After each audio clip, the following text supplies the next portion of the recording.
Good afternoon, Seattle, and welcome back to Frères, Heureux, a Frasier podcast.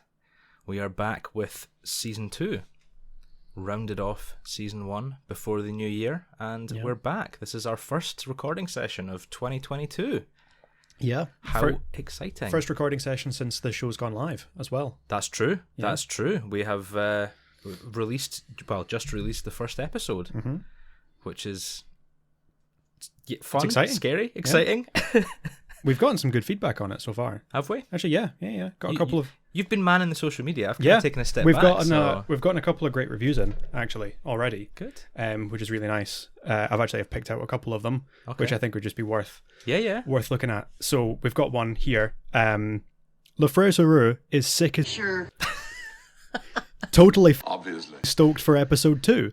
That was at Dalai Lama Official that sent that in. Thank you very much, Your Holiness. That's greatly appreciated, getting that one. And the other one, listening to the first episode of Frères, Heureux on repeat is exactly the calming influence I needed before my mysterious death in 2 weeks. That was from at G Maxwell. So thank you for listening.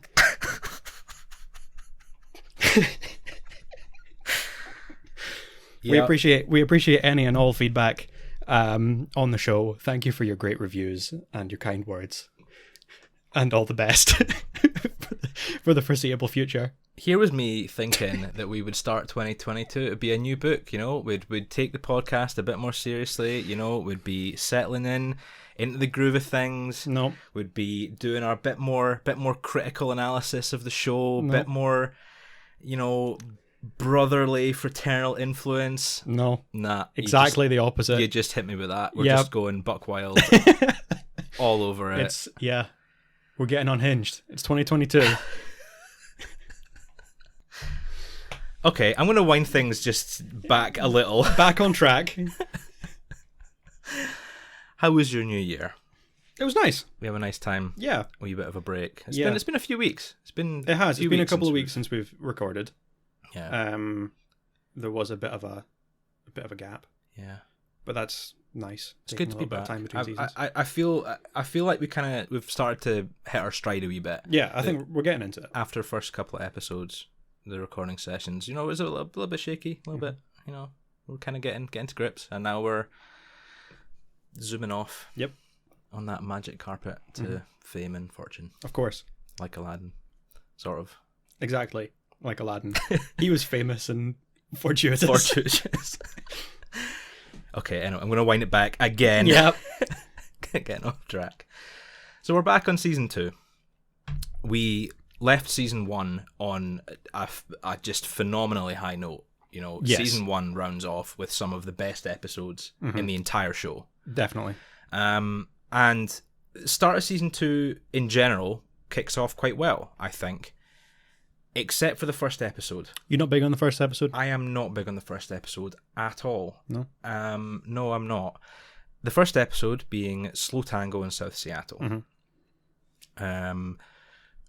We're brought we kind of jump straight back into things. There's no sort of, you know, the end of the first series addresses the first year in Frasier's life in Seattle, and you know his progress and there's relationship no with Martin cliffhanger or anything to pick up from. No, we're back into the day-to-day life. It could easily just be, you know, a run on. You know, it could easily be an extension of the first season, and so we're straight back into things. And there's a new book sweeping Seattle, a new trend called Slow Tango in South Seattle. Written by, as it turns out, an old friend of Frasier's. Yeah. They used to... I don't know if he was ever in Cheers. I don't know. Thought he might have been. I checked. I couldn't see any reference to him. Maybe it was a different actor, and that's why I couldn't see it. Or maybe he was like mentioned. We've said before, neither of us really watched Cheers. So if he was in it, we don't know. Yeah.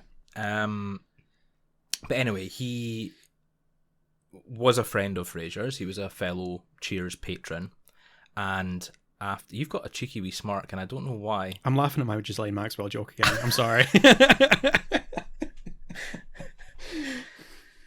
I thought of it, and then I was like, I'm going to put, no, you know what? We're not going to dwell on it. We're going to move on. Right. Okay, Slow Tango in South Seattle. Thomas Slow Tango and Cecilia. Fallow. Fallow. Fallow. Thomas Fallow. Fellow friend of Frasier's. Yeah. Try saying that 3 times fast. Has written this book, and everyone's reading it, and Frasier quickly realizes that it's actually about him. Something that he told Thomas, the author, in confidence years ago when they knew each other in Boston. And it's about Frasier's first time. It's about his romance that he had when he was 17, 18, I think, with an older woman, his piano teacher. And it escalates a little bit from there. It does a touch, yeah. So Frasier's kind of taken aback by this when he first realizes. I think it's Daphne that reveals the contents of the book. Mm-hmm.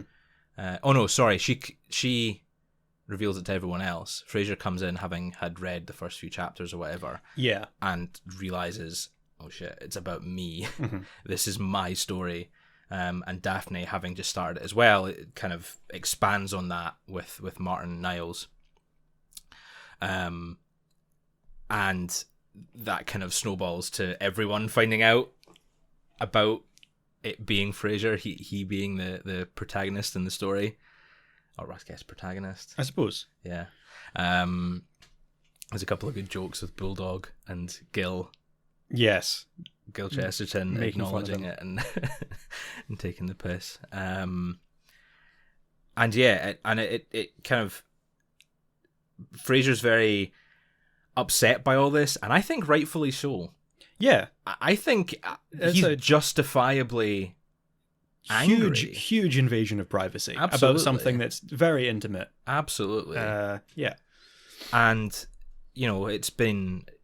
The book's all over town. You've got the author, Thomas Fallow, coming into the station the following day or week, or I don't know how long the time period of the episode is, but he comes into the station, he's doing an interview, and all the ladies are swooning over him because he's, you know, this wonderful man who's come up with this fantastic story, this lovely romance. Yeah. And Frasier's sort of this, what would you call him? He's kind of turned into the antagonist of the real life story. Yeah. Because he's this bitter old man who's unhappy with his likeness being used. Mm-hmm. But I think he's totally justified. He is totally justified in this. Yeah. Takes it out with the author. He does in the studio. They're not on air at the time. No, it's while they're taking a break. But yeah, and then he does eventually. I think it's more. He's not so much upset that it's his personal details being used, but more that he isn't getting acknowledged for the fact that he gave his story. Mm-hmm.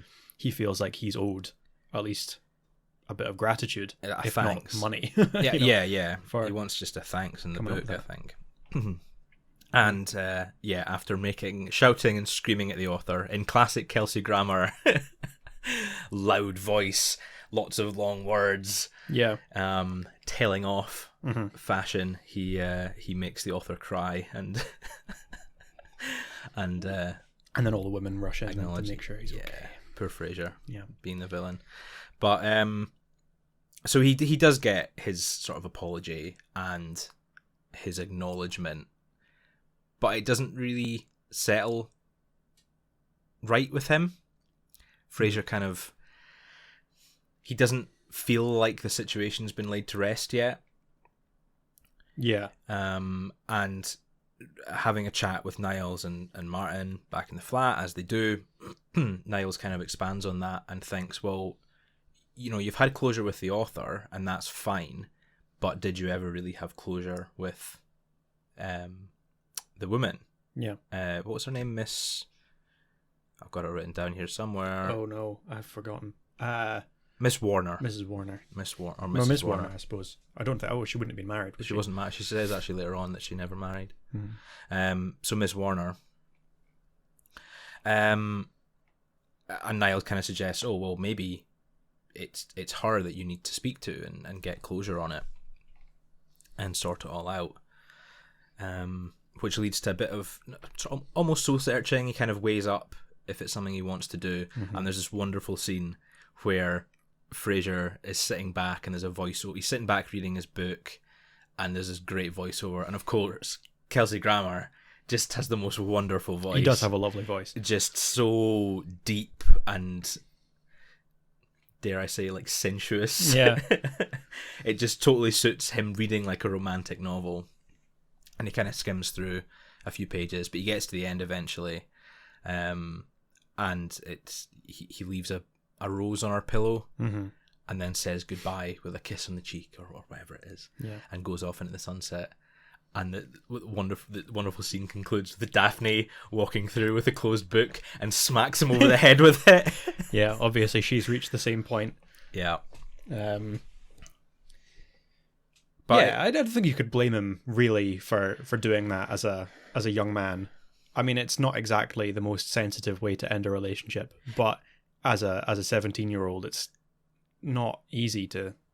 Yeah, I think you're right, and I think to end something like there's that. actually a bit earlier on in the episode. We'll get to the last scene, but just before that, there's a scene earlier on where they first discover what's going on, and Frasier sort of reveals the story, and he had this. No, it wasn't an affair because they were both single, but he had this romantic time with an older woman, the piano teacher, and Martin's first response is sort of quite jokey, but then he says a line which kind of caught my eye.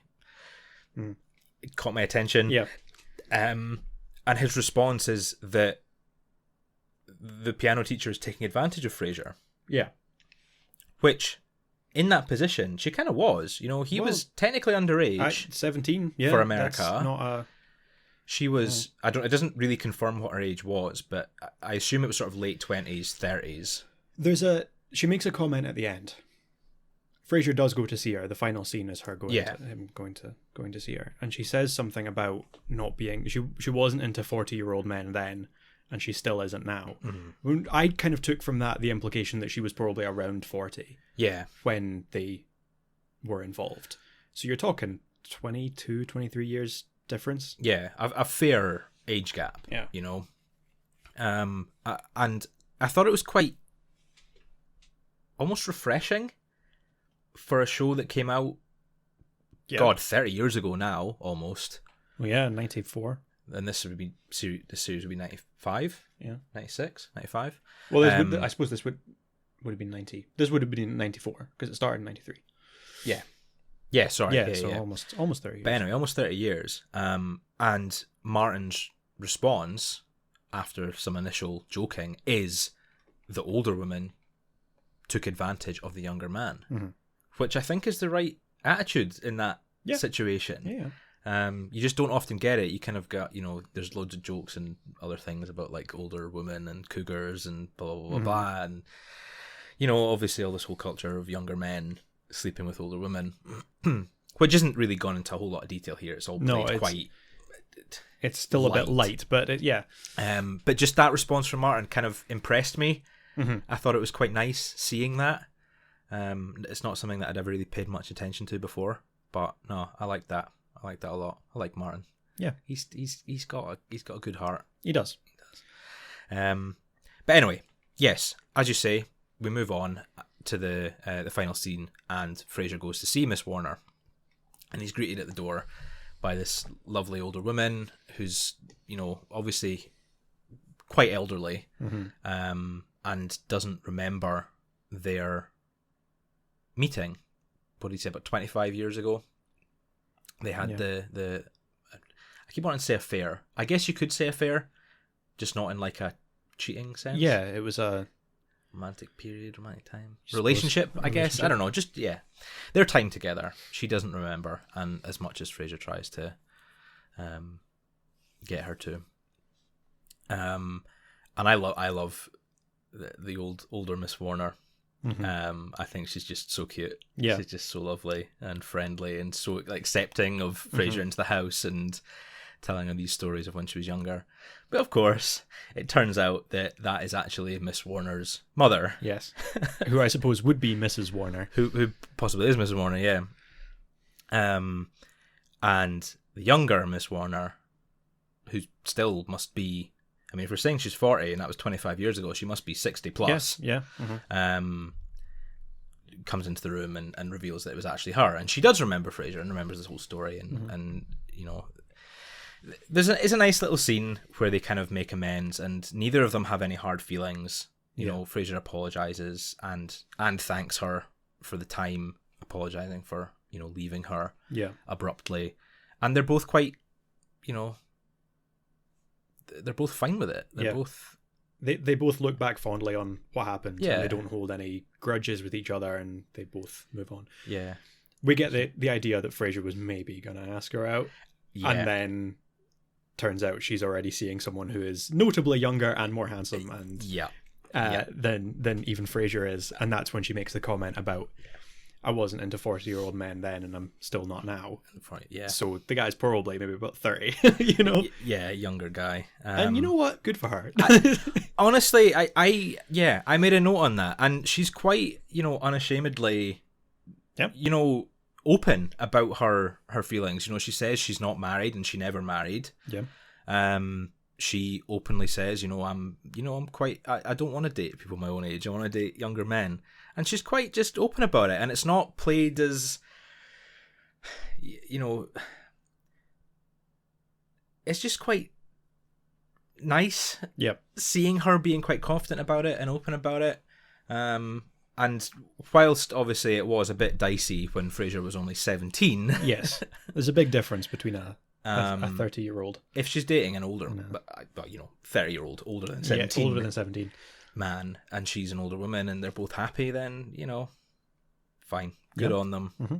Neither of them are in, you know, particular positions of power or wealth over one another. It's not, there's no kind of, it's just a nice time for them both. Yeah. So yeah, it's quite nice just seeing. Yeah, it's a nice end to the episode. Seeing everyone happy. And we've got the older Mrs. Warner. Yes. Comes back in, and I love her little scene at the end. Yeah. She comes back in, and one of the lines in the book is something about them kissing in the rain, or there's a line about her having droplets of rain on her nose. Yeah. And the older Mrs. Warner comes back into the room with iced tea, and she dips her finger in the iced tea and puts it on her nose and says, "Oh, look, I've got a little raindrop on my nose." And Frasier's just kind of visibly uncomfortable. I thought, but she's just so cute. She's just, I love her. I love old Mrs. Warner. And that's our opening episode. There's nothing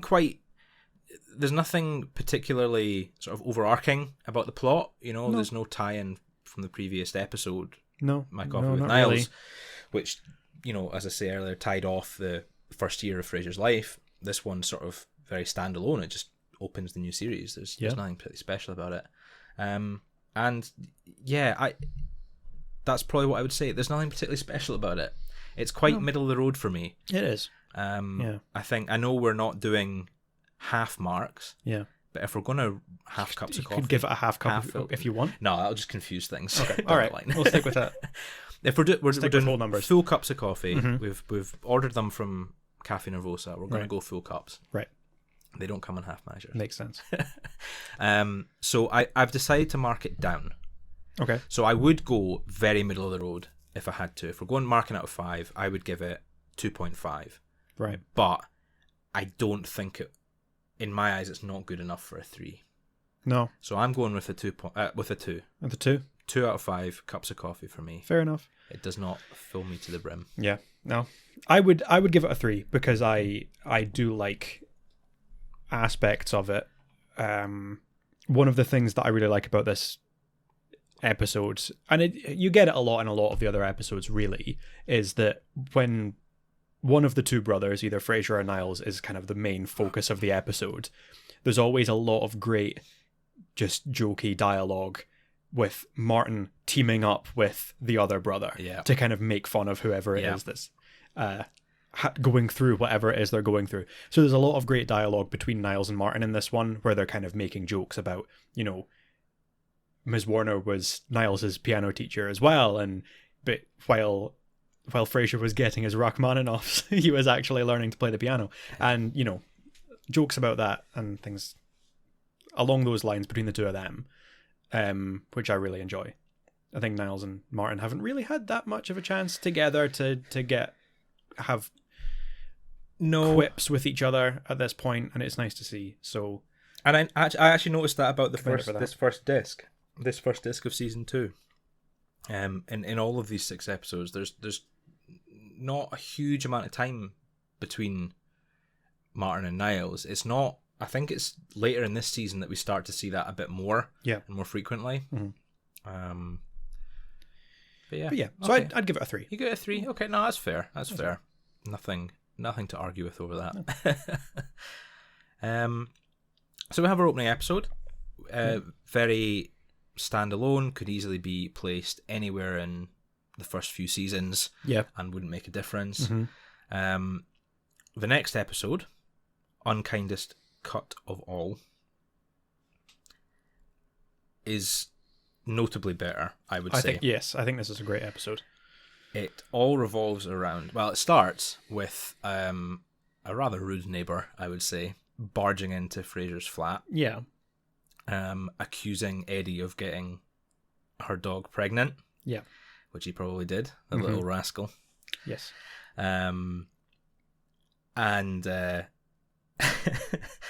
she's very accusatory, very unhappy with Eddie, and basically passes it off as the crane's responsibility. Yes. So these puppies are yours. She hands over this big box of puppies, and there's a good number of them in there as well. Easily half a dozen, maybe 10. 8 to 10. Of these little adorable Jack Russell puppies. So cute. However, I will say, and I made a note of this, that thinking back on it, situations like this are definitely what made me get my dog neutered. Yeah. You would not want that. I do not want my boy Harry going off and getting frisky with the neighbours' dogs. Yes. Bad idea. Ending up with, half a dozen or more puppies to deal with. Yeah. But they are cute. They're very cute. They are adorable. But Frasier is, I think, understandably annoyed. Yes, because he was told that Eddie had been neutered. Martin had said that he had taken care of it and that he wasn't going to have to worry. And I think there's some stuff later on that I disagree with how Frasier behaves. Mm-hmm. But at this point, I think he's been told that the dog's been neutered. That was obviously a lie. Yeah. He's then ends up with however many puppies to deal with off his own back. Which that would annoy anyone. It would. So yeah, fair enough. So he goes around trying to unload them. Daphne's very unhappy with this. She wants to keep them all for herself. Because they are very cute. They are cute. One of my favourite lines, and it's one of my favourite deliveries as well, of the whole show, is when he goes to the station to try and unload them, and he's trying to convince Roz to take one of the puppies. Yeah. She flat out refuses. She says she's a cat person and says, no, I'm not interested in a dog, which is funny considering later on in the show. She does get a dog later on. And I think the fact she likes cats and she likes dogs. Yeah. And I did have a note when I was writing notes for this. She likes cats and dogs. She goes both ways. Roz, bisexual, maybe. Bisexual icon. Bisexual confirmed. I could get definitely not the first time that people have implied that about Roz's character. No, definitely not. But she, Frasier sort of puts one of the puppies in her hand, and she, humouring him, starts to go, oh, it's a little cute puppy, oh, it's so adorable, oh, and gets to kiss her and stuff. And then her face just goes completely flat and says, there, happy now, passes the puppy back to Frasier. He says something along the lines of, oh, how can you just pass him away after such a tender display of affection? And Roz, Perry Gilpin, just deadpan, I can do it with men too. And just, it gets cheers from the audience. Yes, it's so funny. It's the delivery and the line itself, and just knowing the character of Roz, all combine into this perfect joke. Yeah, it's I love it. It's wonderful. Yeah. It's not the first time and it's not the last, but it is one of the best Roz moments. Yes, I think definitely. But Frasier's trying to pass these dogs off to everyone at the station, Yeah. including Roz. There's actually a great... it's very subtle. After this happens, Roz walks away, and someone is walking past. I think I wrote the name down, but I can't remember. Phil is walking past down the corridor, and you see him in the glass at the back of the booth, and Frasier holds the puppy towards him and is like, "Phil, puppy," and then obviously, soundproof, you can't say anything, but as he walks away he makes a crucifix with his fingers, which is just such for a character that's doesn't have any spoken dialogue, is basically unnamed, never seen again. Actually, a very, very funny moment. We've had a lot. I think we spoke about it quite a bit in the first couple of episodes. Is like the physical comedy. Yeah, is great. It is in the show as well. It's not just the written comedy or spoken comedy. What would you call it? I suppose verbal. Spoken comedy. But yeah, the physical and sort of silent comedy. Yes. is so good as well. It's it just. A combination of how good all the actors are together, just it's wonderful. But yeah, that's one of those moments, definitely. So eventually, he does get rid of all the dogs, much to Daphne's unhappiness. She's tries to steal one away for herself. A little Basil. Basil, very sweet name for a dog. Basil. I wonder if they were all named after herbs, or old British Fawlty Towers characters. Comedians, yeah. But yeah, eventually gets away, and Martin has told everyone that he will get Eddie neutered. Once again, he lies. Yeah. He brings Eddie home, and Eddie has that notable spring in his step, as Frasier says, which, the guy's obviously got issues. He doesn't want... Eddie's his best friend. Yeah. He's obviously afraid that this is going to affect him negatively. And I do kind of sympathise. I think it's... Frasier's quite forceful, almost, in his pressuring to get Martin to neuter him. Yeah. And I think Eddie is Martin's dog. Ultimately, it should be his choice. Absolutely. And he seems quite hesitant to do it. And, as a dog owner, it's quite cruel on Frasier's part, almost, what he does next. Yes. Which is after Martin leaves the house, Frasier takes it upon himself to go and take the dog to be neutered. Yeah. And I think that's not on. It is. After, he spent the past year they've been living together doing nothing but complain about Eddie being there. He really doesn't have any right to take on something like this, as much as it is something that Martin is clearly unwilling to do, and it is an important thing to do, if you make that decision. But yeah, it's not his place. Yeah. So yeah, it's just a bit unfair. I do like the scene of Frasier and Niles trying to get a hold of Eddie, though. Worried that he is going to understand them if they speak English, they slip into French, and it's just Kelsey and David. Yeah. It's just one of those moments that just you can totally buy that they're brothers. Yes. You're watching it and there's no doubt in your mind that they are just totally in sync doing this scene. It's just wonderful to watch. It's 30 seconds at most. Yeah. And it just totally... It's fantastic. It's amazing to watch. I think it's a joke that they kind of fall back on again once or twice in the later seasons of the show, is just David Hyde Pierce's delivery works so well with basically anything. If you get him to say some slightly funny sounding words in a foreign language, it's an instant hit. Yeah. I don't know what it is about it, but it just works every time. The comedic timing. All he needs to do is say the name of a German opera in his typical deadpan delivery, and it's hilarious. Der fliegende Holländer. Yeah, it's just anything, it works. Yeah, it is. It's fantastic. But Frasier takes Eddie down to the vet to be neutered. Martin thankfully catches up to him, gives him a rightful telling off. Yep. But in doing so, mentions the word bath, which Eddie is not happy about. And he scampers off just as someone conveniently opens the vet door. Yeah. Which is a shame. And Eddie's off and running away, and he's gone, basically. They can't catch up to him. And it cuts back to seeing the apartment, and Martin's, frantically phoning around people. He's putting together pamphlets. He's trying to check in with, maps and where Eddie could possibly be.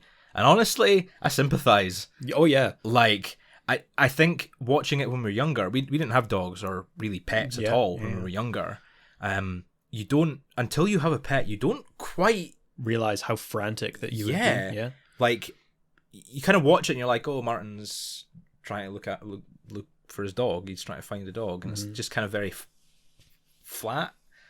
Yeah. But watching it now, having owned a dog for a good few years, I'm now like, oh my God, if that happened, Martin, I would be worse than you. I'd be in tears and running around the place. Yeah. So yeah, it kind of, that scene just hits a wee bit different now than 10, 15 years ago when I watched it originally. But anyway, yeah. So Frasier, feeling guilty, does kind of come to Martin's aid, and they both go and have another look in the park. Yeah, stake out the park. Yeah, they grab Niles on the way as well. Of course. Which leads to some hilarity. But it's the two of them initially, Frasier and Martin, sitting in the front seat of the car, as so many episodes end the two of them together having a heart-to-heart. Initially, Martin's still quite aggressive towards Frasier. He does blame him for Eddie running off, and rightfully so. It's kind of broken up by a phone call from Niles, who's lost in the park. I remember watching that. The first time I watched this, I was in tears laughing. It's very funny. Just the whole bizarre sort of, not hallucinations, like... He's so scared that he starts seeing things in the park, and a horrible hunchbacked old man turns out to be a shrub. It's just something. A bush, and he sees like a raccoon following him, and it's just wild. And Niles jumps into the car eventually. They honk their horn, and he finds his way back. Jumps into the car. He's frantically, he's got his hair all matted and wild, and I just want to go home and see my Maris. Yeah.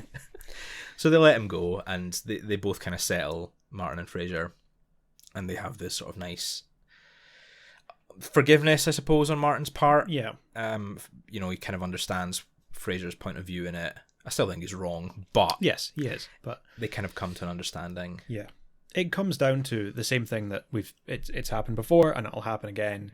Martin feeling like a guest in his own home, like he feels like he's not taking on these responsibilities, like he's not responsible for anything anymore. The one thing that he has control over really is Eddie, and Frasier taking that away from him by making this big decision for him. It's perfectly reasonable to be upset. So quite right. And during this conversation, we see in the background little Eddie, obviously hearing the car horns. I don't know maybe what attracted him, but he jumps up onto the back of the car, and they see him, and thankfully he's reunited with Martin to go on many other adventures. Yeah, I don't really know. There's very few Eddie-centric episodes. Yeah, there's not many, but they're all quite nice. I quite like them all. I like Eddie. He's such a good boy. He is a good boy. And that's it. And there's a nice little, and again, another physical comedy scene at the end during the credits. They finally take Eddie to get neutered. Oh, yes. Yeah. The three of them, Martin, Frasier, and Niles, all go to the vets to presumably support Martin. I don't see what other reason they would all need to go. But as Eddie's being taken away, the three of them in sync all cross their legs. It's just wonderful. Yeah. Just the three of them together. But yeah, I like this episode. I think it's great. I think it's very funny. I think it has. I think overall it's not too funny. I think it has some nice moments. It has some good moments, but I don't think it's laugh out loud hilarious throughout. I think there's some quite emotional scenes. There are, like I say, watching the bits with Martin getting quite upset. There are some jokes in that moment that almost don't land because it's so emotional. But no, it's a great episode. It's really think good. I do like it. I went with 3 cups of coffee. Yeah? For this one, yeah. I actually gave it a 5. A full 5-cupper. Yeah. We were saying this just before we started. It's not that often that when I'm watching an episode of Frasier, just because I know all of the jokes back to front, I feel like I could just recite any episode by heart. It's not that often that a joke still gets a genuine laugh out of me when I'm just sitting by myself watching it. Yeah. But there were jokes in this that still make me laugh every time, and I think that is more than enough to earn it 5 cups. Okay. In my opinion. I would give it that. I think it's fair. Yeah. That's fair. It is a good episode. Clearly see something slightly different in it, but that's fine. That's the whole point of this exercise. We're going through it. We're giving our own ratings. Yeah. It's still a solid marking. One other thing I want to point out before, I don't know if you've got any guest. There is one. There's a good one in this. Yeah. So before that, I think this is the first time that we see Daphne in a tartan skirt. And I wanted to highlight that because her fashion in season 2 is on point. Yes. Every single episode she's in, she has some outfit that is just spot on. Yeah. It's peak Daphne. The first season is a little bit I think it's they're kind of supposed to be showing her as you only really see her while she's working. Yeah. So she's usually wearing like a kind of baggy shirt and like leggings. Yeah. And that's it. As you would work. And then like just a house wear. Yeah, just kind of standard things. And then in season 2 she gets, even just while she's working around the house during the day, she's a bit more glamorous. Yeah. And there are some nice outfits. I love a lady in a tartan skirt, I have to say. So this is definitely my favourite season for Daphne's outfits. But there's a couple of outfits specifically in this disc that I do like quite a lot. And the next disc as well. Yeah, I specifically remember. All right. So I just wanted to. Daphne Moon, fashion icon. She is. Yeah. So yes, sorry, guest appearance. So while Frasier is at the station, trying to unload all of the puppies, obviously he does his show as well, and he gets a call in from a woman called Rita. I had it written down, who's overwhelmed by her family. She's upset about she doesn't have any time to herself. She's got she's got 3 kids. I think it's 4 kids. 4 kids. 3 of them are under 5. The oldest's only 7. Not even 7. Not I even think 7. She says, yeah. So quite a few young kids. She's clearly overwhelmed. Just talking about she doesn't have any time for herself, and it's this and it's that. And Frasier, being a little bit unprofessional, says, "Have you considered getting a puppy?" Yeah. Because he's still trying to unload all of these dogs. The celebrity voice for Rita is Lily Tomlin, who is, I think she's a great actress. She's fantastic. She's very funny comedian and actress. She was in, most recently she's well known. She's in Grace and Frankie, the Netflix series. Before that, she did a lot of various comedy things, but she was in 9 to 5 with Dolly Parton. Oh yeah, and she's very good in that. I actually watched that recently. It's a good film. But that's maybe just because I love Dolly Parton that I'm saying that. We all love Dolly. We do. She's. I was going to say a national treasure. She's an international treasure. International because treasure, she's not our nation that she's with. But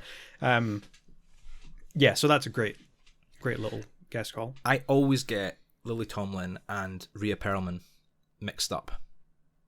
Yeah, I always get. They do look quite similar.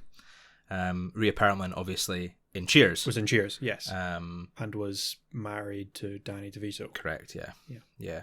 I just, whenever I see the two of them, I always get them wrong.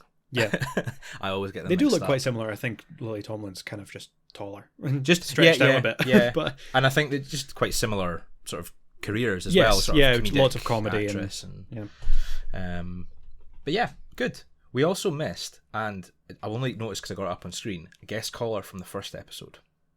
Yes, we did miss that one. Yeah, and that's my fault because I should be keeping track of this. So I apologise. Should have asked. I mean, it's normally me that has them noted down, and I forgot. But it's fine. We'll share them. All right. Yes, in the previous episode, we've got James Spader, who was in The Office. He was in the Marvel Cinematic Universe. He voices Ultron. He does voice Ultron. And he's been in. I'm sure he's been in lots and lots of other things. Yeah. Long before then. Before that's what we know him long from. before The Office. The he filthy was in the filthy millennials that we are. Yes. Yeah, he was. I hadn't really considered how long of a career he had, and the fact that he was quite a bit of a heartthrob when he was very young. Yeah. And I didn't really think about that until I was recently rewatching Buffy, and there's a joke in the first episode of Buffy where they talk about Buffy and Cordelia talk about how much they fancy James Spader, and before then I kind of just thought, James Spader, he's a middle-aged actor who was in Age of Ultron, and because that's all I knew him from. And I thought like he was, a heartthrob kind of early 90s. He was in, and I can't remember the name of the films, but he was in quite a lot of like sort of erotic, romantic, the sort of 80s and 90s. They went through that period of sort of what's it called, like Basic Instinct style, sort of mystery, romantic thrillers. Was it Cruel Intentions? Is he in that one? Maybe. I can't. They all sound the same to me. I can't remember. Yeah. I can't differentiate them. But he was in quite a lot of those style films. So yeah, we kind of missed that. That was before our time, unfortunately. Yeah, but there you go. So James Spader and Lily Tomlin. Dip back into the first episode for James Spader before we move on. From 2 to 1, we go to 3. Yeah, number 3. Great episode. Yes, The Matchmaker. One that you don't forget. It's a standout. I really love it. We start with a blaring fire alarm, which is always quite distressing, and the Crane household, running about middle of the night, not knowing what's going on. And Daphne runs through and says, "Oh, it's the alarm above my bed went off randomly." There's a great Eddie moment where he runs through with a pack of cigarettes in his mouth. Yes. And Frasier makes a joke about Eddie having been smoking, obviously knowing that it was Daphne, and not the dog. Although that would have been funny. And Daphne, admits that she's having a hard time at the moment. She's not seeing anyone. She feels quite lonely. She just wanted a cigarette. And I feel for her. It's she spends all her time with Martin, and she makes a comment saying that they see, people on the street see Daphne and Martin together, and they assume that he's either her father or boyfriend. Yes. Not really knowing which is worse. Yep. And Frasier, being the psychiatrist, tries to help her out a wee bit and make her feel better, ends up just making himself feel worse by judging his own romantic state of affairs. And they both just have a nice little moment sitting on the couch, and they have a share a cigarette. Share a single cigarette, yeah. Which leads, unfortunately, to Frasier missing the morning meeting with the new station manager. We mentioned maybe 2 episodes ago. 2 episodes ago. After the Ned Miller excitement. Yes. We talked about, the change in station manager up until 5th season.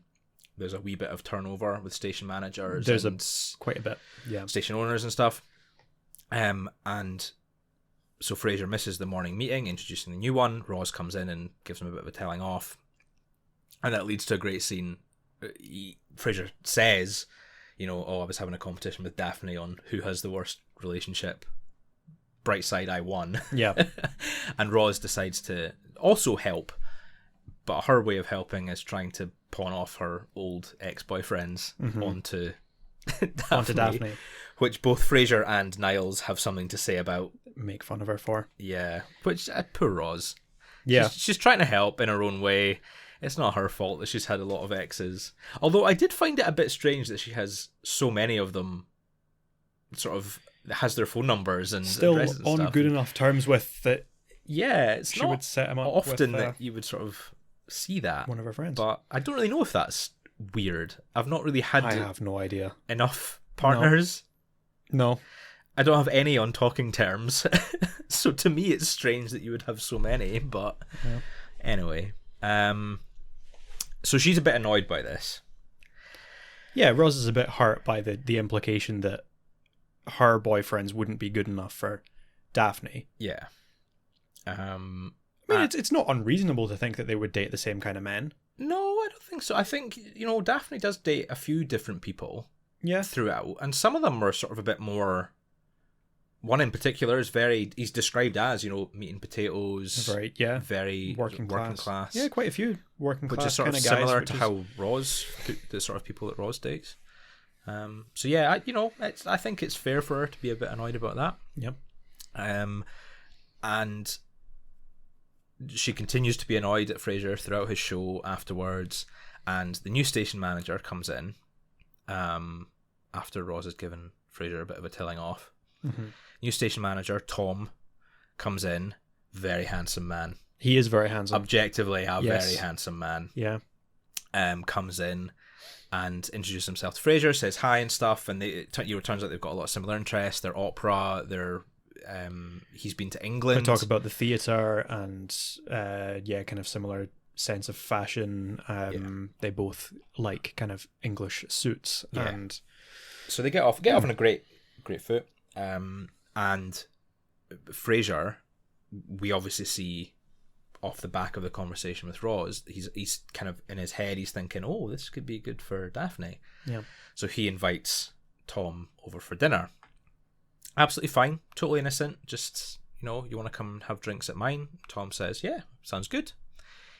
There's then a long camera shot of Tom leaving one side of the booth, going all the way around, and stopping off in Roz's side of the booth. Mm-hmm. And he comes in and says hi to Roz and blah, blah, blah, blah. Nice to meet you or see you again, because they would have met before. And said, he says along the lines of,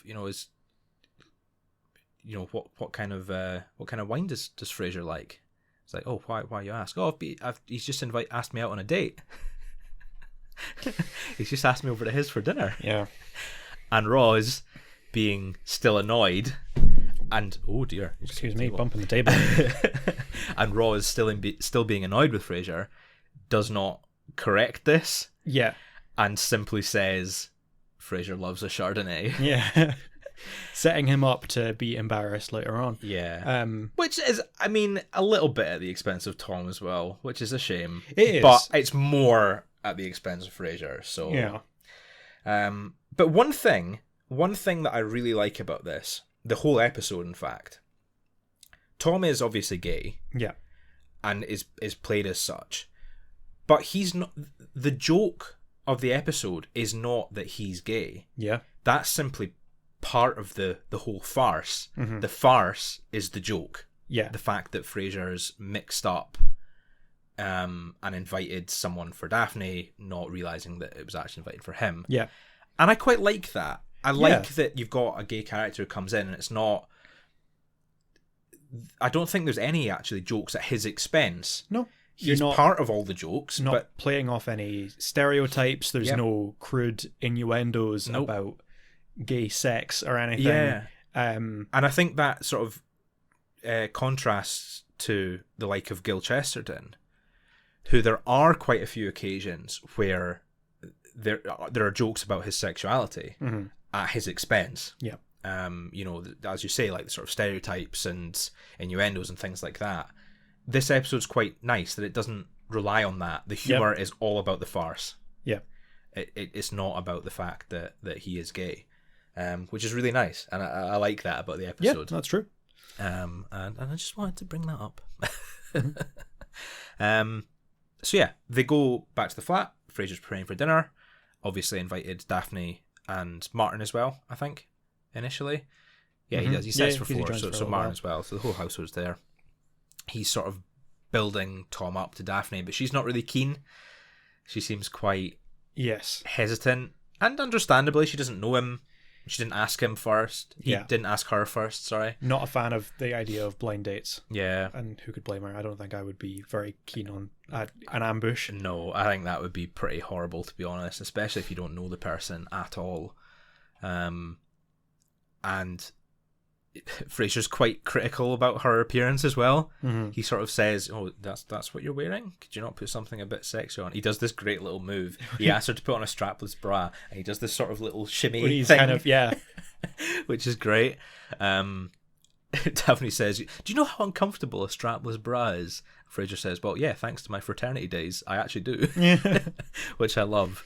Yeah. Have you ever worn a strapless bra? No, I haven't. No, I've never worn a strapless bra either. No. I wrote that down as a note asking you. I don't know why. Ask Euan if he's worn a bra. I just thought it would be funny. No, I haven't. No, okay, well that's fine. We can move on. I thought it'd be funny if you had, but no, it would be. But yeah, anyway, so Daphne goes off to change and gets this lovely outfit on, strapless outfit on, which again, fashion queen. It is. Love Daphne. It is a nice outfit. Lovely outfit.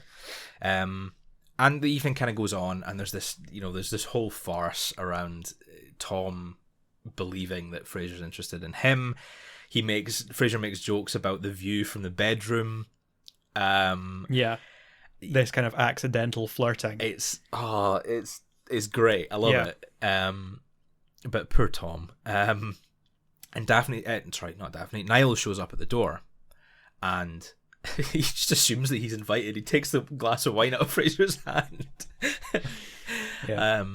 But he wants to come in, and when he finds out that there's a date for Daphne on the table, he gets quite macho. He straightens his back, he broadens his shoulders, he's very a bit forceful in his handshake. A bit standoffish with Tom. Yeah.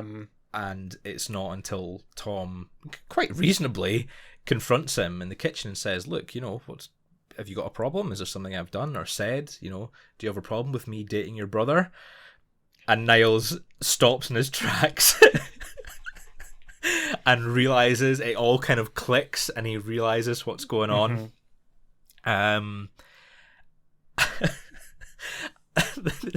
When they go out to the balcony, Frasier invites Tom and Daphne out to the balcony, and Niles draws Martin into the kitchen to tell Martin what's going on, and just the laugh from Martin, howling laughter from through the room. You don't see it, you just hear the laughter.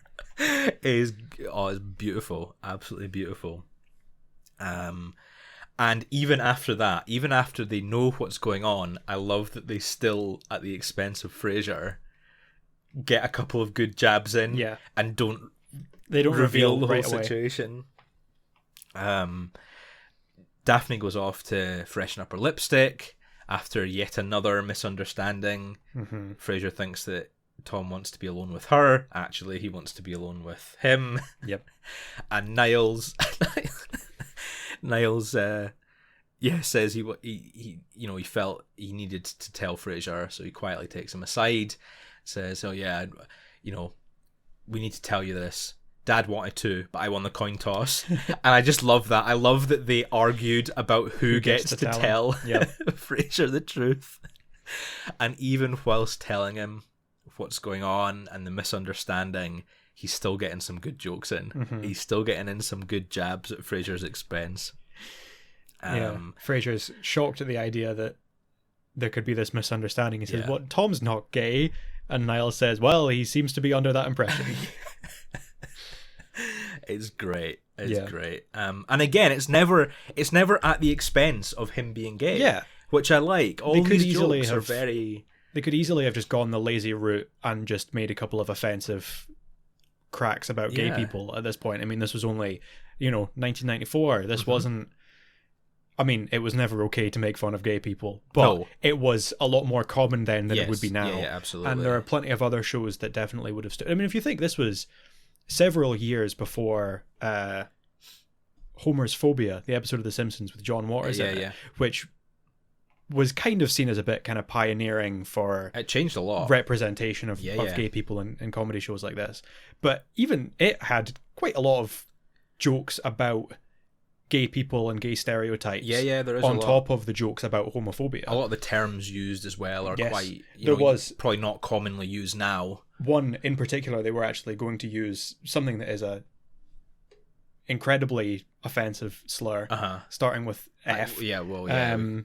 And it wasn't actually until they got John Waters in reading the script, and he said, I'm not doing the episode if you put this in. Yeah. Like, this is, like, clearly you don't Fair appreciate enough. how offensive this is. Yeah.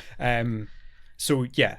And getting off topic a little bit talking about that. But with David Hyde Pierce being gay, you sort of begin to wonder what extent and what influence he had on scripts like this featuring gay characters. Yeah. He has that little joke, his eyes in the camera in My Coffee with Niles. Yes. When they joke about him being a gay man, and David Hyde Pierce, looks at the camera and sort of a wink to the viewer. Yeah. So you wonder if he had influence on this, if he chose to get involved. Probably would have done. I mean, I don't know if he was out at that point. I'm not sure. I don't know. I'm not sure. I know that there were also. This is something that wasn't confirmed while he was alive, but there were speculations about John Mahoney's sexuality as well. Well, he never married or anything like that, and never, he wasn't open about it at all. Yeah, the fact so he never, I don't think it's ever been confirmed. Came out of the closet. Yeah. if he was gay, we don't know. Reserved. But there certainly have been speculations that lots of cast members and major crew members of Frasier were. So it's unlikely that they would be making offensive jokes like that. But it certainly, at the time, would have been very easy to just do that and get away with it, and it very would have been cheap jokes. Yeah. But they took the high road, and they got a great episode out of it. Very commendable. Yeah, and I love the confrontation. Well, not confrontation. The reveal at the end when Tom and Frasier finally have the little conversation that they need to have. Yeah. And Frasier says, "It never even occurred to me that you might be gay." And Tom kind of flips that and says, "Oh, well, it never occurred to me that you might be straight." Yeah. And I love that they just have these two totally different viewpoints of what kind of defines, an outwardly gay or outwardly straight man. Yeah. I kind of like that they have that different view on the world. And it's nice. And again, it's nothing particularly offensive. It's just a nice way to close off the episode. So you tell me what how many cups of coffee did you give us? I went back and forth on it. Okay. To be honest, a little bit, because I don't know. I went into it thinking, definite 5-cupper, great episode, one of the all-time best episodes. And then I was watching it and I kind of thought, well, I don't know, can I give it a 5? Maybe give it a 4?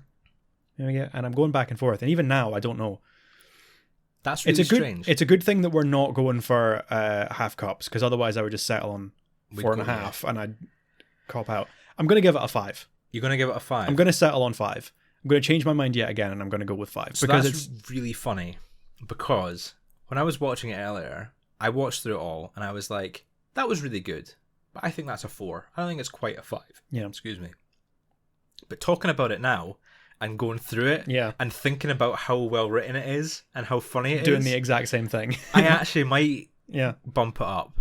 Yeah. I think I might bump it to a 5 as well. There you go. I think it's a really, really strong episode. And it is good. And, talking about the representation and stuff is nice to see in shows like this, 30 years ago.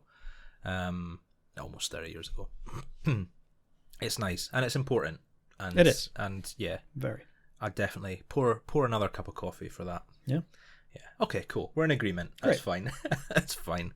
And from one banger to the next. This is another great episode. Flower Child has to be one of the best episodes as well. We talked about it last season. The last disc of the last season has some proper memorable episodes and proper all-time best of the show, and I think this disc does as well. I think Matchmaker is great, but Flower Child is phenomenal. Flower Child is we'll get to the ratings at the end. I don't know if I think it's better. I think there's obviously we'll go through the plot, but I think there's a lot of potential in this episode, and the more I thought about it, the more annoyed I was that they didn't go in that route rather than what they actually did. Obviously I'll explain that when we're actually getting into it. So the episode centers mostly, Frasier's kind of settles into the B plot, and it's mostly centers around Niles. He's starting to feel a little broody. He's starting to get into this as he's getting older. Well, they go out for dinner. Frasier and Niles and Martin go out for dinner. They're getting a taxi, and their taxi driver is a pregnant woman who goes into labor, and there's a scene of her giving birth in the cab. I love that scene. Yeah. The two medical professionals just totally cock it up. Completely flapping, and you've got Martin, the street savvy ex-police officer who just straight in knows exactly what to do. He knows what he's doing. Level-headed. It's wonderful. And he says, he's delivered babies before because it's, that would be part as of the a job, police I officer, suppose, it must have been. And he talks about how, he was doing it for so long, there's probably some that are even older than she is. Arlene, I think her name is. The name of the taxi driver. So, yes, they go through this. We get a few jokes of Frasier and Niles being useless. Completely useless. And then they all kind of start talking about children and having babies and all of this, and Niles starts to realize that he's been thinking about it for a little while, but he's sure, well, he thinks he's pretty sure that he wants kids. And he's trying to figure out if it's something that he really wants to do, because he likes to know what he wants before Maris tells him what he wants. So he tries to figure it out for himself before discussing it with her. And one of the Frasier suggests the best way to do that is carry around a sack of flour and pretend that it's a baby and go through all of the, putting it down for naps and thinking about feeding and waking up in the middle of the night and doing this, and to get yourself into the mindset of what it's actually like having a child. Did you do this in school? I was going to ask you that. No, I never did. I didn't. Some classes did. In my age did. I think they did it with an egg, though. I don't think they did it with a thing of flour. There was definitely at least one class in my year that did it with bags of flour. Okay. Because I remember the first lunch break, after they were given them, there were ruptured bags of flour everywhere. No one took it seriously at all. It was smashed open. Yeah, I don't know why you would try and get... I mean, I understand it as an exercise, doing it maybe an adult, maybe someone who's about 18, or if, a young girl... Or even if it was like became marked. Pregnant. If it was an exam... Well, not an exam, but you know what I mean? If it was like graded. Yeah. Yeah. But yeah, if you just give kids sacks of flour, they're just going to smash them open and get flour everywhere. Yeah. But yeah, so they talk about how this is something that young people do to understand what parenthood is like. Niles starts doing it, and it doesn't go very well because he's quite clumsy and quite... I think he kind of knows that he's not ready to be a father. Yes. And I think this... And they do kind of allude to that at the end, but he's just feeling a bit broody. Yep. And he's kind of using this exercise as a confirmatory way to tell him that he's not ready. Yeah. He comes in to Cafe Nervosa and which, by the way, one of my favourite lines in the show. When Niles rocks up, Frasier's already sitting down, and he says, "Oh, may I join you? Oh, actually," and then holds up the bag of flour. "Mais oui?" And Frasier turns around and says in French, like, "Oh, mais oui." Yeah. And that is a very funny joke. It's not like laugh out loud funny, but it's so clever. It is very clever. And so on point, and the delivery it's exactly the kind of joke that Frasier would make at that time. Yeah. That's the kind of offhand joke that he would make. Absolutely. So it works so well. It's wonderful. But yeah, he joins them for coffee and stuff, and the bag of flour has plasters all over it, and and then he joins them later on for dinner, and it's got like scorch marks because he left it near the fire. And it's total mess. Yeah. So that's the thing that I, in the end, marked it down for. Not because I don't think these jokes are funny. I think they're very funny. The thing that annoys me a little bit about this episode is when we get into the later seasons, and there's one in particular in season 6 called 3 Valentines. Yep. Where there's a segment, obviously we'll get to that in however many months' time, and we'll talk about that more in depth, but there's a segment in that where it's Niles by himself in Frasier's apartment getting ready for a date. Yeah. And there's no dialogue, he's not even talking to himself, it's Niles and Eddie in the apartment, and it's maybe, 5 minutes? About 5-6 minutes long, yeah. Classical music playing in the background, and it's 100% physical comedy. Yep. And it's incredible. Yeah. One of the highlights of the entire show. I think if they had done something like that with the Flower Child, if we had seen Niles in his house, in his and Maris's big fancy elaborate house, maybe he's in the kitchen trying to cook something treating the bag of flour like a baby, and he's knocking things over and doing all of his David Hyde Pierce exaggerated conducting. Well, he talks about conducting classical music with a chopstick, and he accidentally stabs the child. Conducting some Brahms, I think. Something like that that would have been so much funnier to see than it is just hearing him describe it. Okay. So it kind of bums me out a little bit not hearing that, or not actually being able to see it, and that's what made me mark it down a little bit. I like it. Yeah. I think I never really thought about improving this episode, but I think you're right. I think that would definitely improve it. This is something that has just come from really looking at it with a slightly more critical eye. Yeah. Obviously, before then, I would have just said, yes, these are funny jokes, and this is a good, solid episode. I think it's just now I'm like, well, kind of. And I think it's, especially when the B plot of Frasier, we didn't actually say what it was. So the B plot with Frasier is he has mistakenly signed a get well card for one of his colleagues as a birthday card. And he makes a very crass joke about getting closer to death or something, which obviously is doesn't unacceptable if the guy's for going a get well for card, yes, surgery or something. And that's revealed to him by Roz, and they go on a quest. They retrieve the card and then they re-sign it and everything, and then take it back into the hospital. And ultimately, it shows Frasier's sort of lack of grace. Just sort of his unappreciation for his colleagues. Yeah. And just carelessness, I guess. But it doesn't really go anywhere. Yeah. And I think if you replaced that plot with what you said, with making it a complete Niles-centric episode, yes, and having these scenes actually showing us what happened. It is funny, the lack of, just the bag of flour coming in with the plaster over it is funny. But as you say, if we had the David Hyde Pierce physical comedy properly going for it, would be very funny. Could have been fantastic. Very funny. I think a little bit less B plot, a little bit more physical comedy from David Hyde Pierce, and this would have been a standout episode. No, I still love it. I agree with you, but I still love it. And we have a nice scene at the end as well. Almost the end, sorry. Oh, they go back to the hospital. Well, I was going to say the scene in the apartment. Frasier and Niles sort of have a bit of a chat after Eddie destroys the bag of flour. Niles leaves it on the couch and it gets destroyed, and they have a nice little conversation. And Niles kind of admits, like, I'm probably not ready.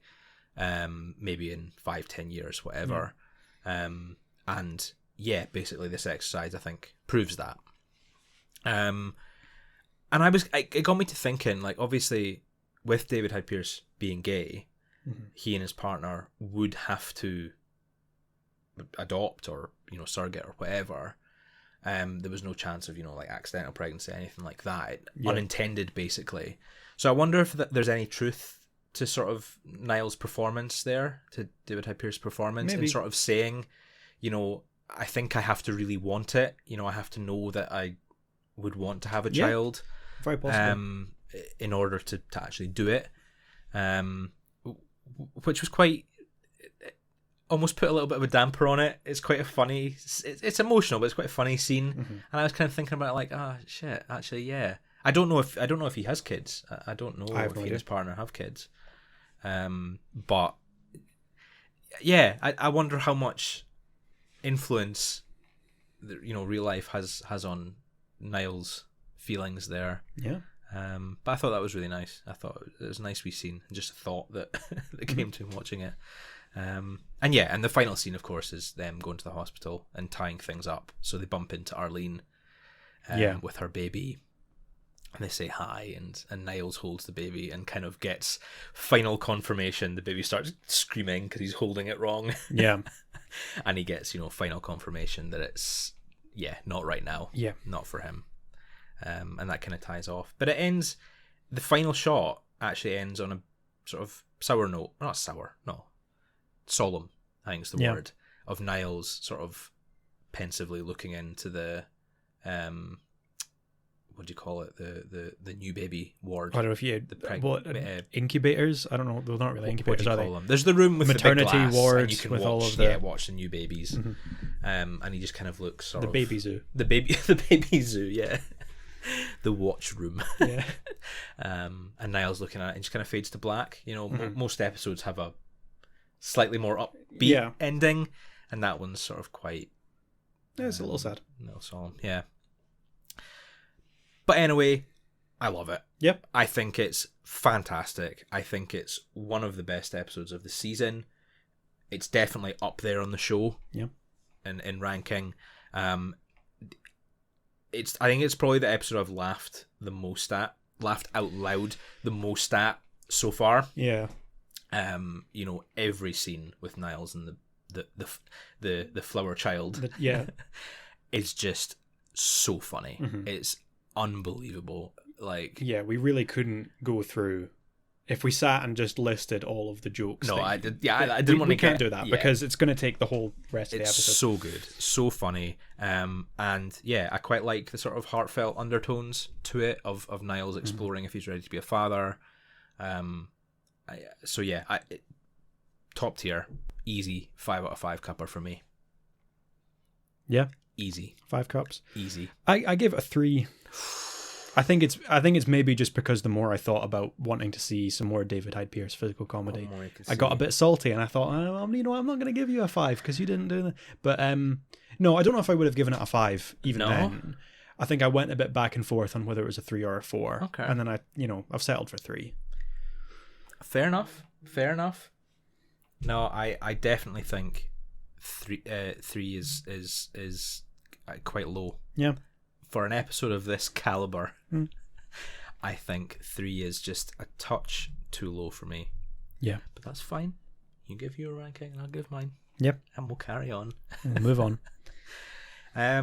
Okay, so episode number 5 of season 2. Yeah.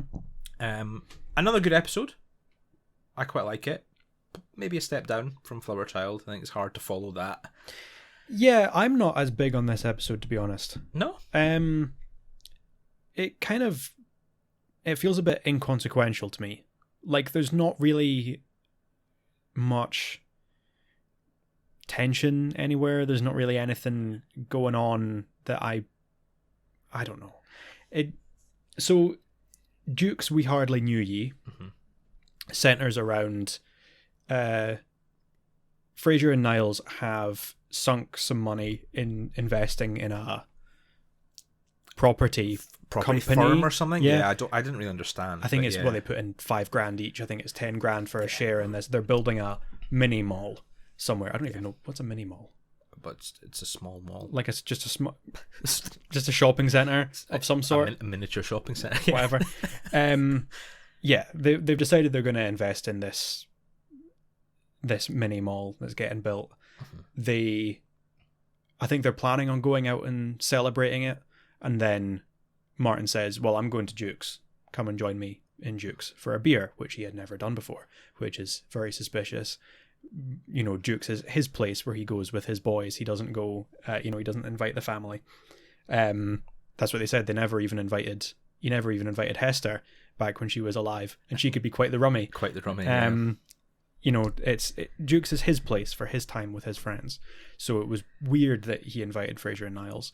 And they go down and we meet. I suppose this must be the only time that we actually see Duke. Do we see him again later on? I think we do.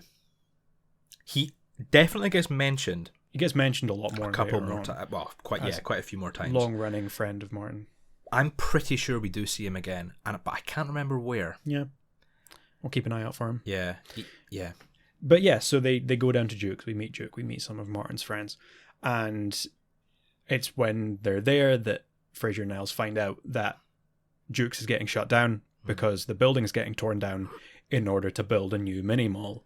And they realize that they are the investors in the company that's tearing the building down. So they're racked with guilt and they try and get their money back. They say that they try to back out of the deal and cancel the investment, but it's too late.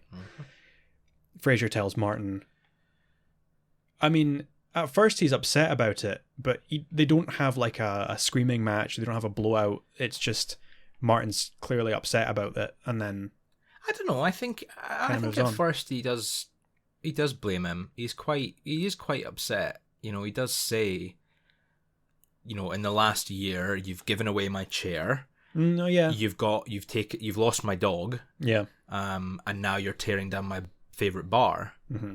So I think he does. He's not like he's not like screaming match levels. Yeah. But I think he is quite upset about it all. You know, that's his home away from home. That's where he meets all his old pals. You know, he's retired, so they're all still, well, presumably a lot of them are still working. Yeah. So that's kind of one of the only chances he gets to see them. It's kind of the connection that he has to his old life. Yeah, exactly. As well, which is so. Yeah. It's Roz compares it to cheating.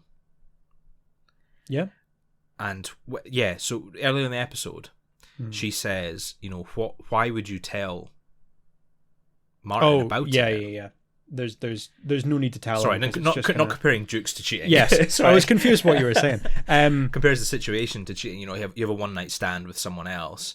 You know, the only reason to tell the other, your partner in that situation would be to, you know, relieve yourself of the guilt.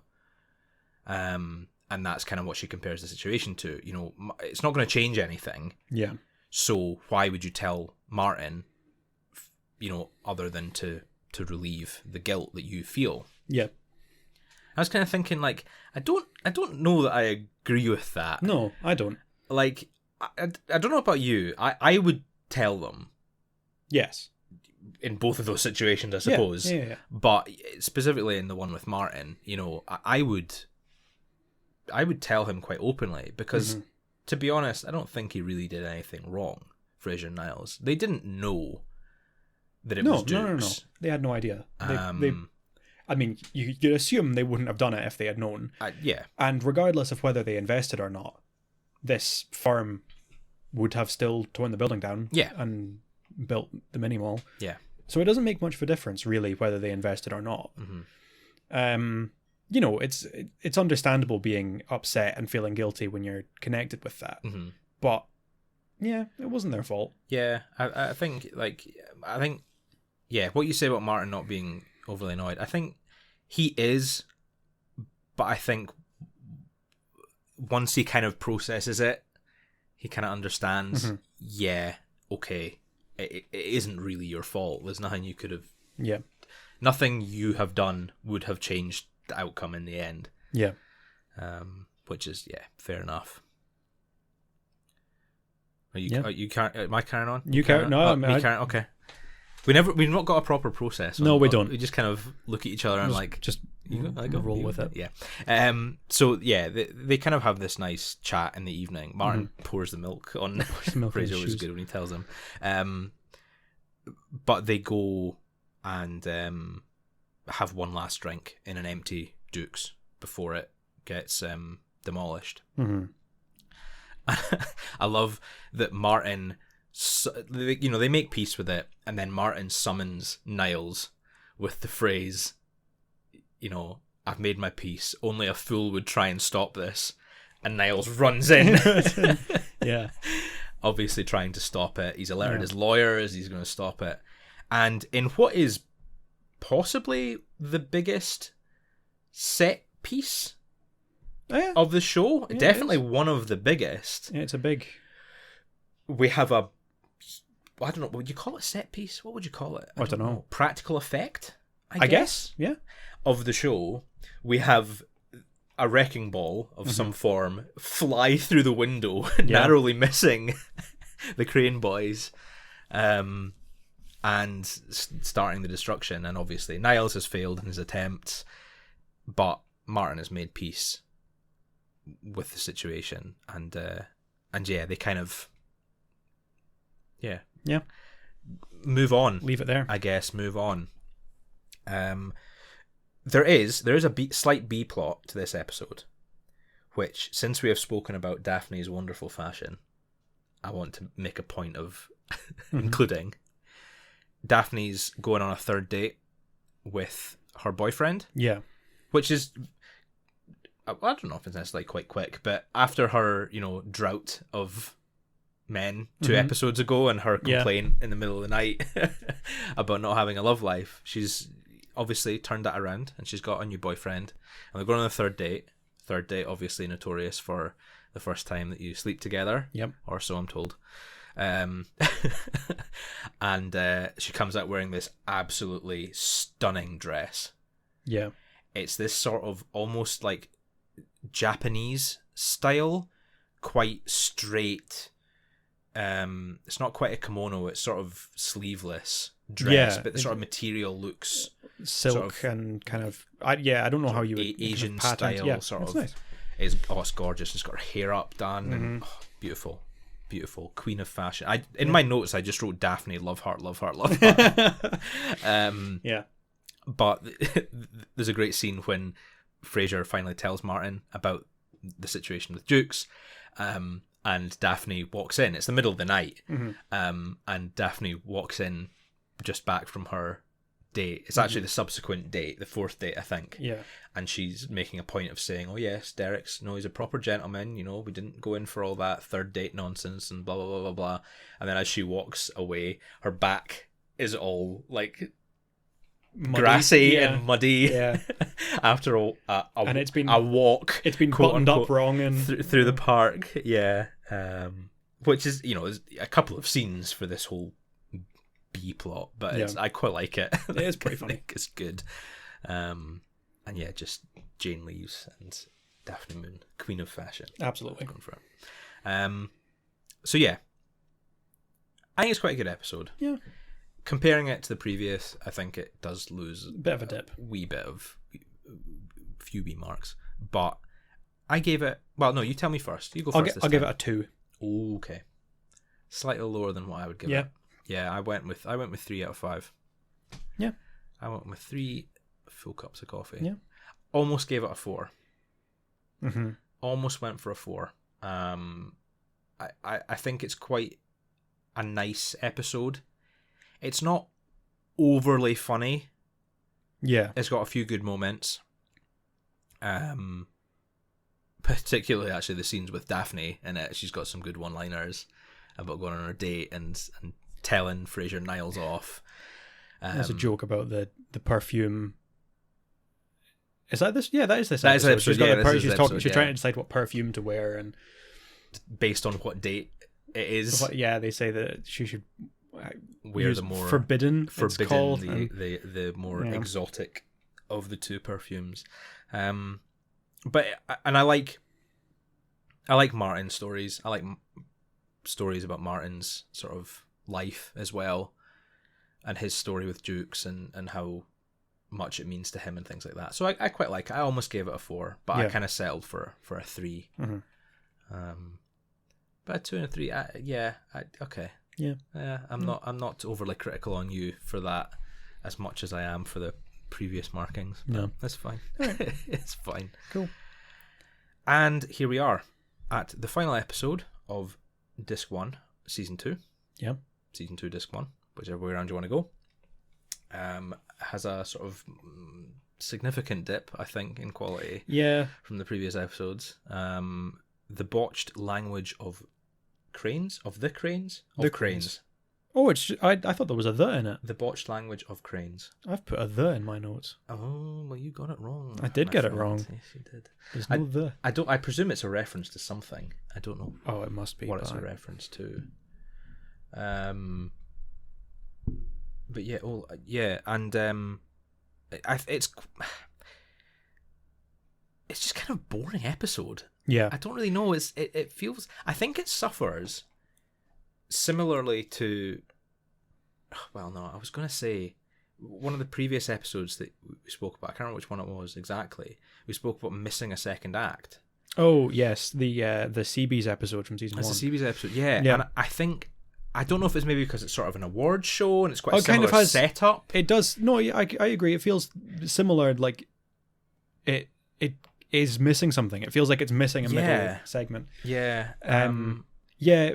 For me, it kind of just feels like the whole episode is just a very slow build up to the final scene, and the final scene is good, but it doesn't save it. No, it doesn't save it, and it's not worth all of the build up that doesn't really have much going for it. Yeah. So the episode is all about Frasier digging himself into a hole and saying something stupid, as he always does. Seattle's going through a bit of a heavy rain season. I mean, Seattle's supposedly very rainy to begin with. It's supposed to be quite rainy, yeah. And someone calls in, Edna, who is a administrator for an extermination company. Actually, it's Alfre Woodard. Who is a great actress, famous for lots of things. Lots and lots of things. She has been in quite a few things recently, actually, and has gotten a lot of commendation. I think she won an Oscar not that long ago for something she was in. Anyway, great actress, very good. And she is talking about how she's getting a bit sick of her life. It's the same thing day after day. She's answering the same calls. She works for an extermination company, so it's not the most fun work. And Frasier suggests switching up her life in a major way. And one of the things that he suggests is moving to another town, because there's probably better places to cheer up than Seattle, because Seattle is very rainy. And lots of people are very unhappy about that, because they are very proud of the town, a lot of pride in their city, and the idea that you would suggest that it's not a nice place to live, which isn't really what he was suggesting. No, not at all. But everyone takes it in that way, so he's getting a bit of a backlash for it. And then he makes it worse because he apologizes, and then, not realizing that he's still on the air, says something like, "Oh, that ought to keep them happy, this stupid town and its people, and it's all of it, blah, blah, blah." And then just digs himself in even further. So he needs to do something big to get good PR again, get back on his side. And that's when we finally get to the last scene of the show, or the last scene of the episode, where he's emceeing for a charity benefit dinner. For the same hospital that Martin got his hip treatment at. Yeah. St. Bartholomew's, I think. St. Bart's, I think, that's what they call it, And, we see Father Mike again. Father Mike, a couple of times in this episode. I like Father Mike. Like Father Mike. He's a great character. He doesn't get much of an opportunity to shine. I like his. There's one line in particular that I love, and he's just so innocent in it. Roz says, what they're talking about the show and what's going on and stuff, and Roz says something like, "Oh, when I was a kid, I always thought about being a nun." And Father Mike innocently asks, "Oh, what changed your mind?" And obviously, knowing Roz and her sexual proclivity, they all kind of have a look around the table at each other. And Roz says, "Oh, the working on Sundays." Yeah, I didn't want to work weekends. Yeah. That is a very good joke. Yeah, I do like that. Yeah. So, Frasier's desperately trying to make himself look good again by emceeing this benefit. So, lots of pressure on him. He's very nervous. He's written some jokes to try and win people over again. Yep. And then he goes to the bathroom right before going on stage. Butterflies in the stomach. Because he's feeling very nervous. Yeah. And while he's away, Father Mike stands up and says that Bishop Kalaji, who is the usual host. I think it was supposed to introduce Frasier. Went out fishing or sailing and was lost at sea and hasn't turned up again. He's missing. So everyone's distraught and people are a bit upset and a bit worried about him.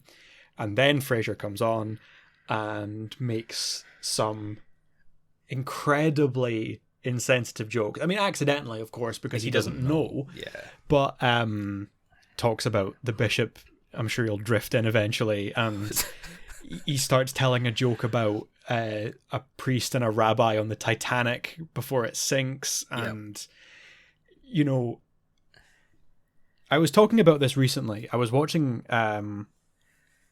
Superstore, another sitcom that tends to have jokes where it's like someone just digging themselves into a hole by saying stupid things. And I was talking with my partner and I had said, you know, if I'm ever giving a speech at a wedding or talking in public or whatever, and I start saying something stupid, please, for the love of God, don't be embarrassed. Just scream at me. Just tell me to shut up. Yeah. Please. And Roz tries to. Roz shouts at the top of her lungs at Frasier as he's in the middle of telling this joke about the Titanic. Like, the bishop is lost at sea. Please, stop, please. And he just doesn't listen. He says, you know, I'm the one telling the joke here. Sit down and shut up, and keeps going. And, it's very funny. It's a funny scene, but I don't think it's worth all the setup. I originally, like, from memory, I always thought it sort of was on the same vein as the likes of Miracle on 3rd or 4th Street. Mm-hmm. The final act of that, when Frasier goes to the diner and it's all very cringy and he just doesn't fess up to not being homeless and all of that, and it's just very cringy and awkward. And I always remember this episode as being like that. It's actually not too bad. No, it's not. In terms of that aspect, it's actually more kind of laughing at him. Yeah. So yeah, I gave it a wee bit of credit for that. But no, I agree. It's a lot of setup, and there's a lot of episode to get to before that. Yeah. Thinking about it, right? I made a note that the whole episode is quite well reflected in some of the media that we have today. Mm-hmm. This is me putting on my smart boy glasses, and having a real proper think about it. But the whole idea of, like, I don't want to get too involved in it because I hate this phrase, but like cancel culture. Yeah. And the sort of almost mob mentality of it, you know, and in a lot of, you know, it's lost all meaning, cancel culture, because loads of people sort of define it differently. Yeah. But the idea that someone has done something that, you know, that they don't like, and then there's sort of, there is this crowd of people who then pile on and sort of force an apology, force criticism of it, and whatever. And this episode kind of reflects that quite well. I think the idea that Frasier has said something quite innocently. You know, he loves his city. He didn't mean to insult it, but obviously people are very upset. And I started to think, all these people piling on and blah blah blah, Frasier should stand his ground. And then I kind of thought, no, it's not worth it. It's not worth it. No. When Martin says, just swallow your pride, just apologize, just say you're sorry and move on, he's absolutely right. Martin, the level head, you know, something like that's not worth getting. No, it's not the hill to die on. You know, honesty is always good. Honesty is the best policy. And, you know, it's good in general to stand by your convictions. But this isn't... Like, if he lies here, or if he says he's sorry when he feels he's not done anything wrong, all he's going to be doing is saving himself hassle. Yep. He's not going to make anything worse. He's not going to cause any other problems. He's just going to solve the problem that he has now. And it's just really... Yeah. And it's not, you know, it's not some big offensive speech, you know, he's not being racist or homophobic or anything like that. It's just a light comment about the city that he lives in, and a few people feel offended, and he doesn't feel it's warranted. Doesn't matter. Make the apology, move on. But I thought that's quite right down to the sort of fake apology where he says it and then he makes other comments while on the air. It's you could totally imagine that happening in some of the yeah, absolutely, some of the media channels that we see today. So that was quite a nice sort of parallel to some of the stuff that we're seeing at the moment on social media and everything. And there we go, smarty pants glasses off. So what did you think overall? How many cups of coffee? I'd give it a 2. I don't think it's bad enough to give it a 1, but I just think the episode drags on a lot, and the last scene being very funny and having a lot of these kind of like double meaning jokes, which are always very well done in the show, it's not enough to bump it up any higher than a 2. I don't think. I felt the exact same way. Yeah, I gave it a 2 as well for almost the same reasons. To be honest, I don't think it's warranted of a 1. I think there's a couple of good moments, but it like we said earlier, it's just kind of missing something. It's just kind of missing a bit of, I don't know, just something. I don't know. Yeah, a certain je ne sais quoi. Yeah, as they say. And that's it. There we go. That's disc 1. Yep. Of season 2. We have kicked off the new year with a new season and come out with a mixed bag. Yeah, there's some 2s. There's a notable increase and decrease. In quality. A bit up and down. What would you say is your highlight of the disc? What stood out to you? I'm gonna go with, and after sitting and kind of ragging on Flower Child a little bit. Yep. And talking about, I wish it had been different, and I wish it had done this, and I wish it had done that. There is a scene towards the end. I can't really remember what they're doing, but Frasier and Martin and Daphne are sitting in the apartment as usual, having their conversation, and the doorbell rings, and Frasier goes and he answers the door, and Niles is standing there with a snuggly baby carrier. I don't know what you'd call it. Like strapped over him with the sack of flour in it, and it's the look on his face, and it's just the way he's standing, and he looks so proud. It's hilarious. It's so funny. I wouldn't be able to keep a straight face if I was standing there like that. And the fact that Niles it's like almost a look of pride and shame at the same time. Yeah, it's very funny. Following on from that, the next scene, not next scene, but the next part of that where he walks into the apartment and he sits down, he's got the baby carrier strapped to his front and the sack of flour, and he makes this very abrupt seat. He sits down very quickly, and as he does, he smacks the bag of flour, the baby's head, off the table. Yeah. Everyone in the room flinches, and I didn't notice that before, but everyone in the room sort of jumps back, and it's that is good. It is. That scene is good. I think I feel a bit bad now after ragging on it when it is perfectly fair that both of our highlights are part of this episode because it is. See, that wasn't my highlight. Oh no, sorry. I was just agreeing with you. I was just agreeing and adding a touch to your favorite bit. No, there you go. For me, the highlight, and I'm afraid I might have to use the same highlight next week because I know what's coming, but Daphne's fashion. Yeah. It's got to be. Daphne's tartan skirts and gorgeous dresses. Yeah. It's, just Jane Leeves in them, absolutely gorgeous. She is. Yep. And that's not reducing her to simply her looks. No.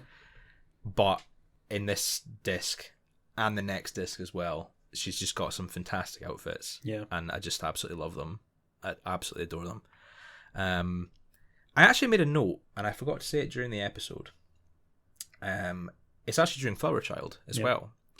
But there's a scene when they come back to the flat after having delivered the baby, and Daphne rushes through in the sort of, slapstick style. She's wearing her towel, she's left her clothes in the washing machine or whatever, and comes through to the room, shouts through. No one's home, she's fine. She runs out, and of course, as she runs out in a towel, the men walk in.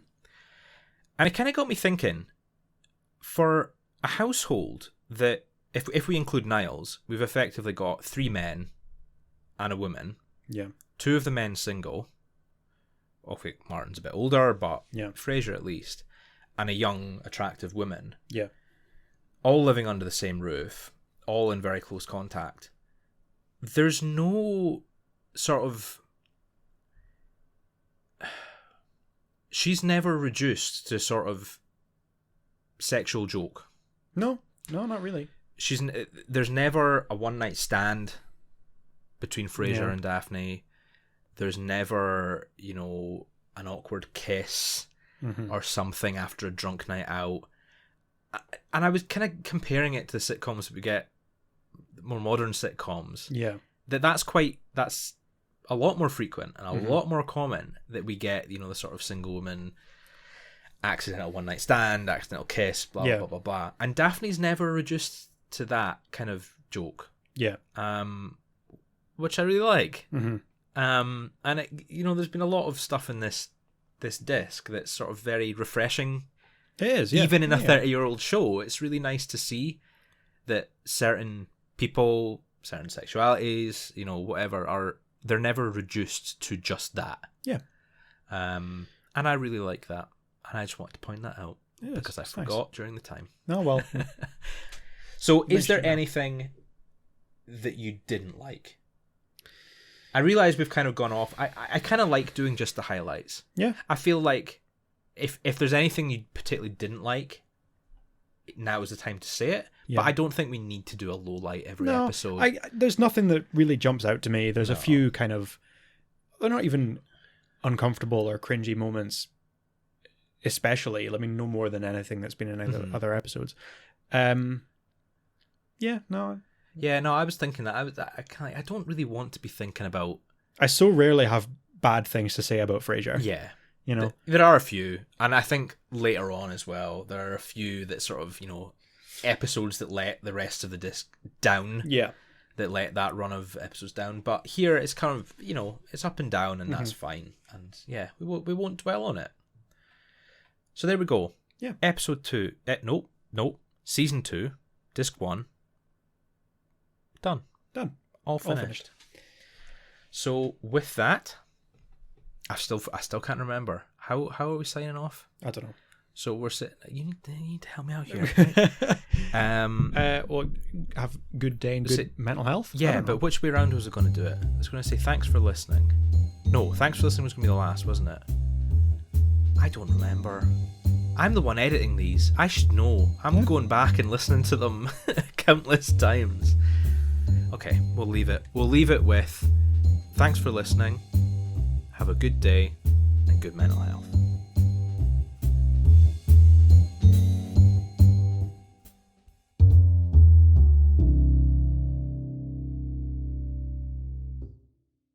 This has been a Happy Brothers podcast.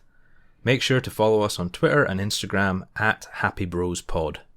All opinions are our own, and as always, special thanks to Leah O'Donnell for the show's artwork.